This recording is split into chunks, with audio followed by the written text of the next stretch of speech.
Hey everyone, welcome back to Teen TV Deep Dive. I'm your host Alyssa, and here we discuss all things Teen TV. Today we're going to continue with our series of covering all the seasons of Gossip Girl. Today's episode is going to be on season 5. I've been really busy lately, so it's been kind of hard to find the time to make this episode, but I'm so glad that I can do it right now, so let's get into it. First, I wanted to talk about Serena. This season, I like to see that she's finally focusing on her career. She started this apprenticeship type thing or internship with this movie director company that doesn't work through because of all the Upper East Side kids kind of find her and they get in the mix and it kind of messes things up for her. So then she starts working for this other gossip blog type publisher situation. But either way this season, she isn't looking for a man. That's not her number one priority, and I love to see that for Serena because in past seasons, she's let boys just run her life. But you do see that she has this unrequited love for Dan.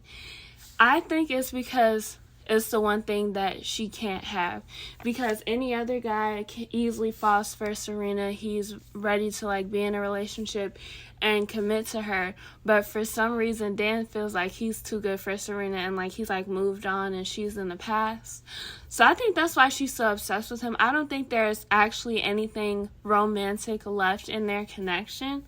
I think it's just because he doesn't act like how other guys act is why Serena wants him so bad. I also wanted to talk about when Serena has her turn as Gossip Girl.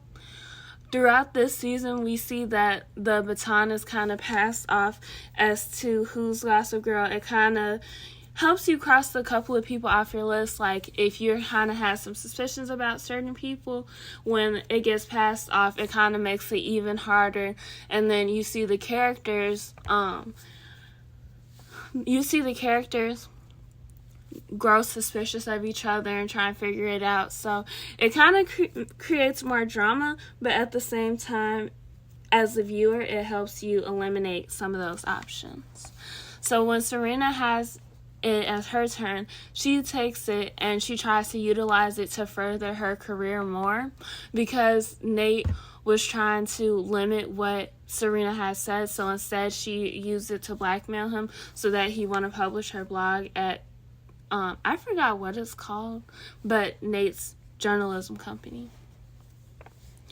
Moving on to Blair, I just wanted to make this note for overall the series, but I thought it was kind of cool how in the first 3 seasons we kind of see Serena as the apple of everyone's eye and it's kind of the it girl of the show. But as we get into seasons 4 through 6, we see that it's kind of Blair's time to shine.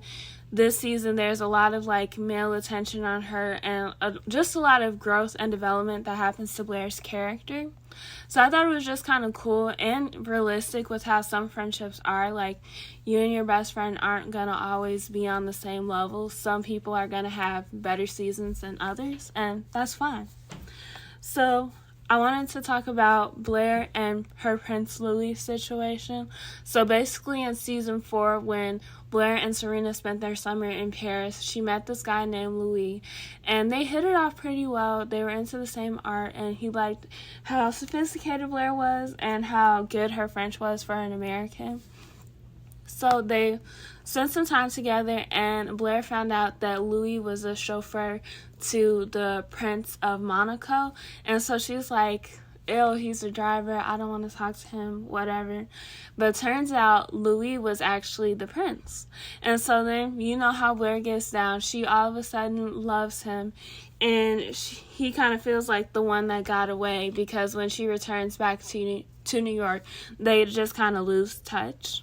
But then they come back together, and Louis wants to take the relationship a lot more seriously. And because even though in Blair's world she feels like she is the cream of the crop and everyone else is kind of beneath her, in the royalty world, and once you get to those higher ups and country leaders, she's nothing. She's just a regular schmegular girl. So of course Louis's family doesn't approve of that. So in order to like rectify Blair's social status, they want them to get married as soon as possible. So of course Blair does, because she wants to become a princess. But I think this season especially, Blair learns that there's more to life than status, because I just kind of gave you the breakdown of the life that she would have with Prince Louis, and she could have been a whole princess. She could have lived in a castle or like palace or whatever. She would have been like the people's princess and everything. And Louis was cute, he was nice, all of that. But her heart was still like distracted by Chuck and then somewhat Dan. So I think Blair was kind of learning that it's not always about who's going to elevate you or get you to that social status that you might want. Like how in season 1 and 2, when she was still in high school, she wanted to be the queen bee more than anything and have Nate by her side as that golden girl. Then in season 3, you see that she has that relationship with Chuck because he's kind of the king of the Upper East Side and has this bad boy player type of vibe. And she's the only girl, quote unquote, who can make him turn good or be good or settle down. And now you see Blair and Dan have a relationship that blossoms, and he's quote unquote broke in comparison to all the other characters, and she hits it off really nice with him. And Dan is very unlikable, but Blair still likes him, so I feel like she's growing. And to get even more into her relationship with Dan, I really like them together. I feel like they made a lot of sense, even though it took Blair a really long time to kind of figure it out and kind of realize the feelings that she was having for Dan. I truly enjoyed them together so much. I was sad to see them break up, but I'm so tired of the Blair and Chuck relationship. I feel like it's kind of played out. We've been seeing this for 5 seasons. Like, I'm ready to see something new. And I think that with Blair and Dan kind of getting together, they had that build up of season 4. We had even more build up and like anticipation in season 5, and then they finally got together in season 5. I feel like if they stayed together the rest of the series, that I would highly enjoy that. But for some reason, Blair cannot shake the like Chuck situation. She is down bad. And I just feel like it's just a trauma bond to Chuck, honestly. They grew up together. Then they were dating. They went through a lot together, and it was just their first year out of high school, so they were adjusting to adulthood, and they spent all of that time together. So I feel like she's just trauma bonded to Chuck at this point, and that's the only reason why she can't let go. Especially after the accident that they were in. I feel like she feels like she can't do anything but still be like in love with him. I think that Blair has a lot of guilt if she were to try and move on, especially with Dan. Out of all people, I think it would have been a little bit better if she moved on to Louis, because it's a lot more riding on that just with her reputation, her family, and being in a more public view. But with Dan, it was almost like a step down. So yeah. Moving on to Dan, this season he decides to write a book called Inside, and basically it talks about his experience as an outsider to the Upper East Side. He bashes all of his friends, and it's just pretty bogus. Everyone feels like betrayed by him because they thought Dan was starting to become their friend, or he had been their friend for some years now, and to see that was really hurtful. Honestly, I don't really respect his opinion of feeling like an outsider, because if he said that in season 1 or 2, like, okay, I understand, but in season 5, like, it's irrelevant. You lived with Lily Bass, you've dated Serena, you've dated Blair, you're best friends with Nate, you have become acquainted with Chuck. It's like, what do you still want? Like, Lily was giving you and your dad and your sister like all allowances, and you were all able to live off her fortune. Like, what else do you want? You know what I'm saying? And his feelings for Blair, I think Dan truly cared for Blair the most. And I don't know, it was really just nice to see. I am a sucker for like the pining and the long build up and anticipation when it comes to a TV relationship. So that ship had everything that I was wanting and more. So I do really enjoy it. I think that it's safe to say that Dan cares for Blair more than he did Serena, because it's just time after time where he comes to Blair's rescue and he covers for her or just tries to save the day for her. And we all know we cannot say the same about how he treats Serena. He treats Serena like she's, I don't even know, like a tomato on a sandwich. He does not care for Serena as much as he does Blair. Moving on, I wanted to talk about Triley. She's basically Serena and Eric's cousin. She's the daughter of Lily's sister. I can't think of her sister's name right now, but they come into New York for family photos or something like that. And so they kind of meet, they hit it off, and Charlie and her mom get into a fight. And she decides to stay in New York for a little bit, and they kind of invite her into their world. They take care of her, they offer her a place to stay and all those nice things, and her mom goes back home to Florida. Turns out that Triley is actually a girl named Ivy Dickens. She's a professional actor, and Lily's sister has hired her because she doesn't want her family to see her real daughter because she feels like they're so corrupt, even though she snuck and hired a whole actor to play her daughter to get money. And she takes money from CC all the time, but apparently it's corrupted and the money takes her soul. But very hypocritical. I think that Ivy/Charlie is really bogus for what she did. I feel like she just let it go on for too long, and she claimed that it was for the experience or that she just felt really bad, but I think she just wanted the money.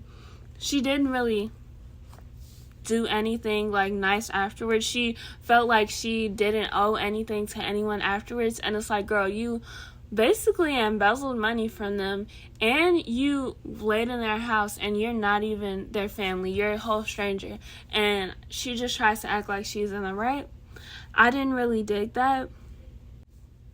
And I feel like Ivy/Charlie just wanted to be in all of their business so bad. She wanted to get in the drama and be in the mix so bad.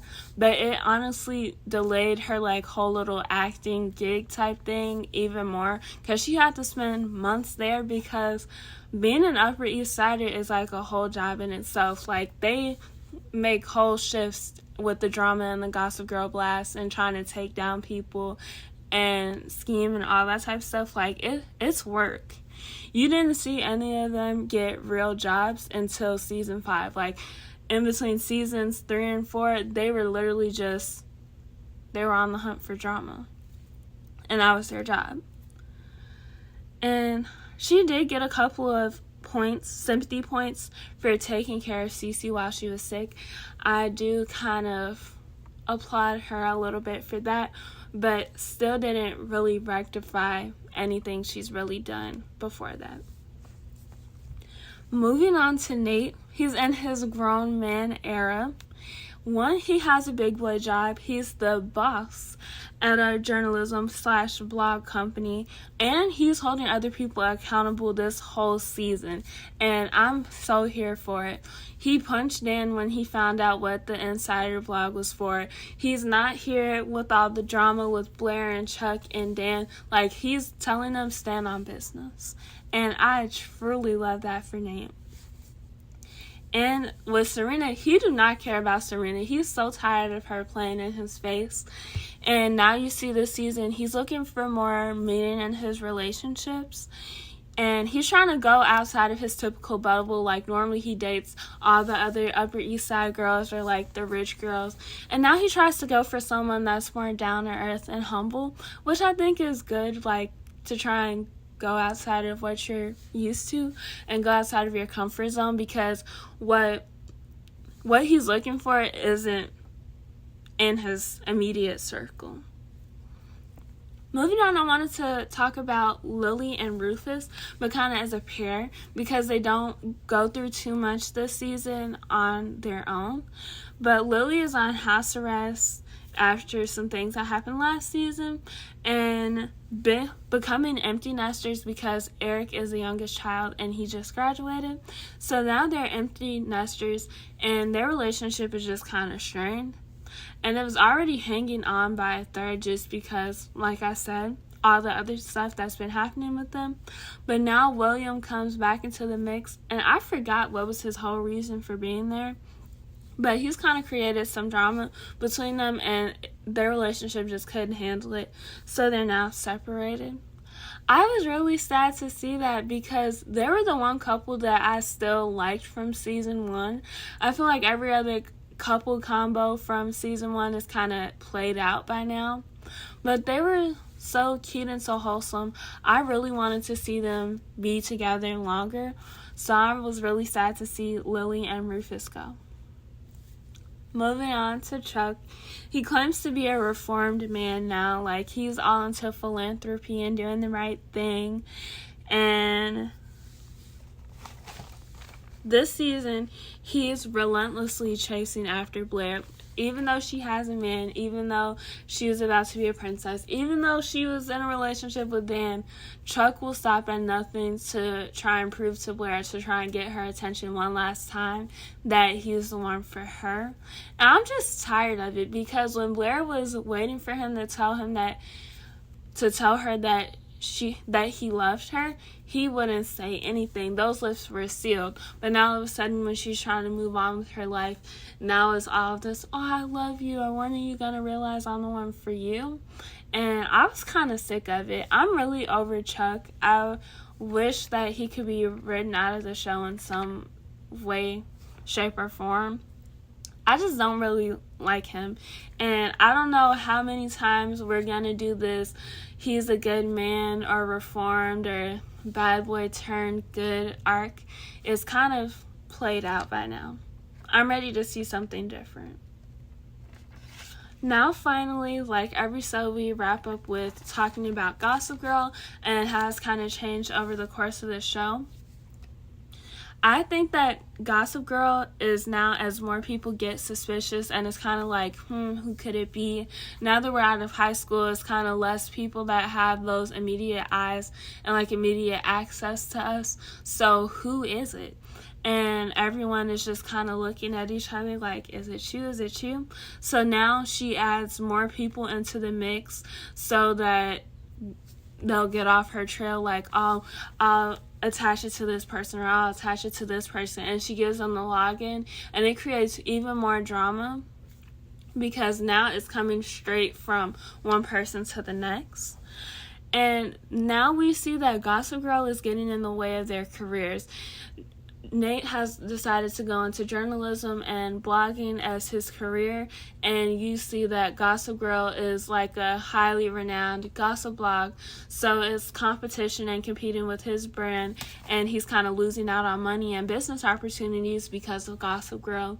Then you have Blair, who's trying to make a name for herself and kind of continue her mother's legacy in the fashion world, but you still see those Gossip Girl blasts that are popping up. Or now you have people like Nelly Yuki, who's a super famous reporter to a super important fashion platform. And now those bad bonds and all those Gossip Girl rumors and stuff are coming to bite Blair back in the butt because of how she acted in her past. So I think now that everyone is kind of trying to move past high school and create a name for themselves, but the past, aka Gossip Girl, keeps haunting them or keeps making blasts about them, I think that now they're going to try and take her down because now they have more motive. Before, they were just high school students and no one was at risk of being expelled, or no one really cared about how their reputation would really follow them in a sense of success and things like that. It was just kind of outside of high school and just rumors like that they only cared about. But now that they have more to lose, I feel like there's a lot more importance to it. So now they have that drive more than ever to take her down. That's all for today's episode. Be sure to comment down below your thoughts on Season 5 of Gossip Girl, as well as to like and subscribe. Be sure to follow me on my other social medias at Teen TV Deep Dive Podcast for more. And thank you so much for listening. I'll see you guys next week when we talk about Season 6, last season. I'm so excited. But yeah, bye.